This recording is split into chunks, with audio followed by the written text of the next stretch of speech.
করি। আমাদের acting chairman 17 বছর দেশের বাইরে থেকে প্রতিটা মুহূর্ত নেতা কর্মীদের সঙ্গে তিনি যোগাযোগ রক্ষা করে গেছেন। তিনি সাংগঠনিকভাবে বিএনপিকে শক্তিশালী একটা অবস্থা দিয়েছেন।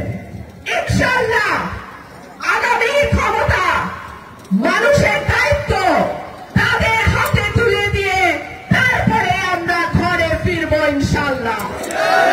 আপনারা কি আছেন?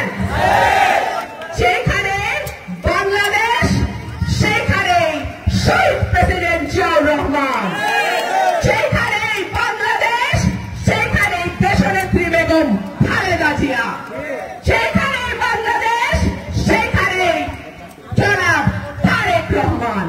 সুতরাং আপনারা বিএনপির হাতকে শক্তিশালী করেন, বিএনপিকে শক্তিশালী করেন, আমাদের হাতকে শক্তিশালী করেন। ইনশাআল্লাহ বাংলাদেশ ভালো থাকবে, আপনারাও ভালো থাকবেন।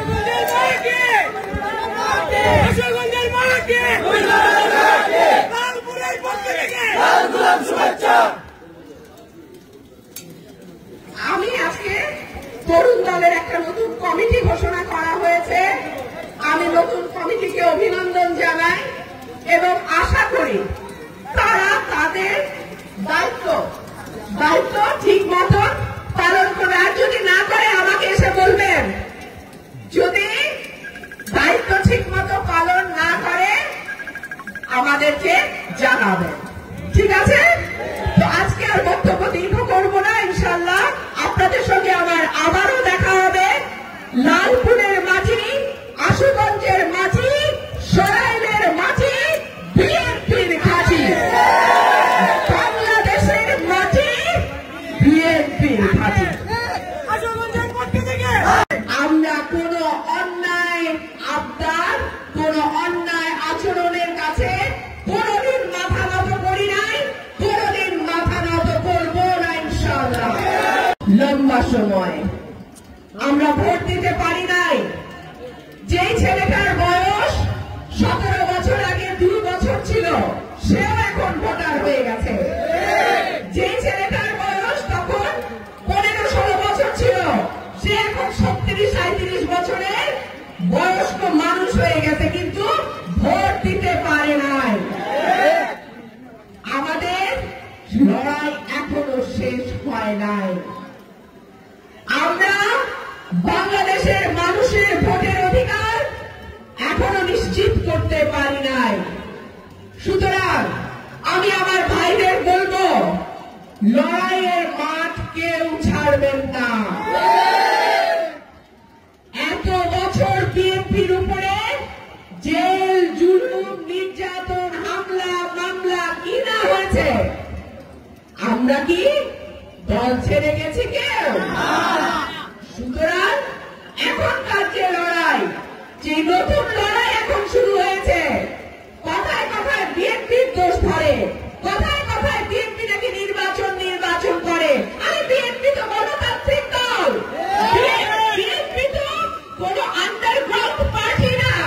বিএনপি তো একমাত্র দল যার হাত দিয়ে অন্যান্য রাজনৈতিক দল বাংলাদেশে রাজনীতি করার সুযোগ পেয়েছে।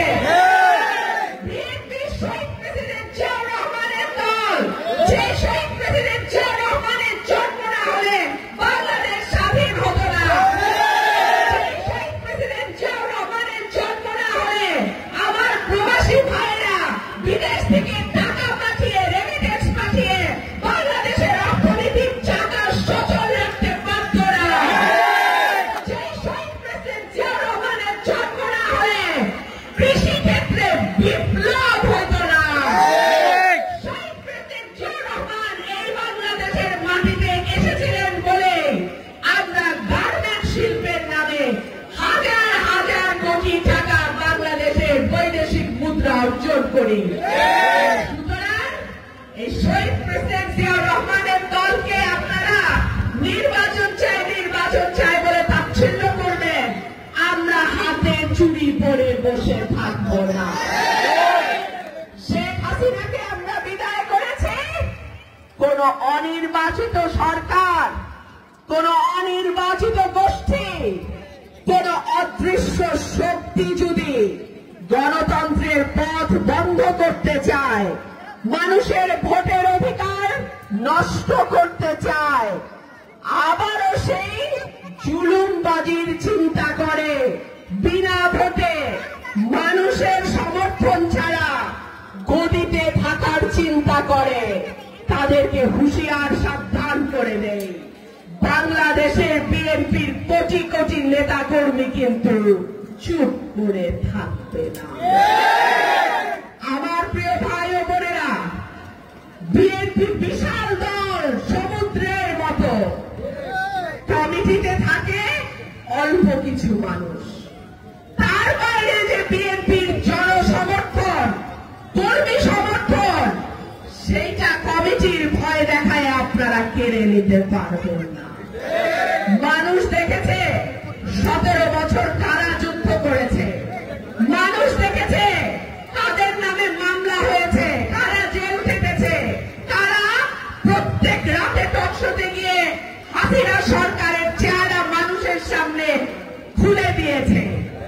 সুতরাং আপনারা যদি 17 বছর যারা কষ্ট করেছে তাদেরকে ভয় দেখান, তাদেরকে হুমকি দেন, আমার নেতা কর্মী যথেষ্ট, আপনাদের উচিত জবাব দেওয়ার জন্য। আরেকটা কথা বলে আমার বক্তব্য শেষ করি।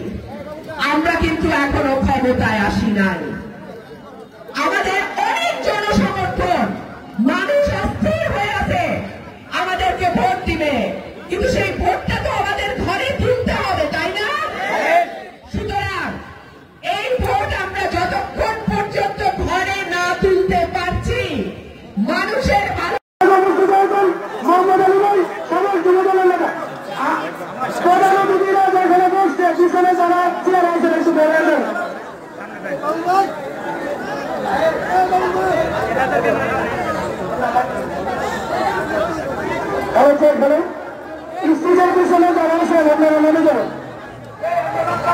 সম্মানিত উপস্থিতি, স্টুডেন্ট আছেন, স্টুডেন্ট বসনে যারা আছেন আমাদের লোক, আমি তাদেরকে বিরত অনুরোধ করছি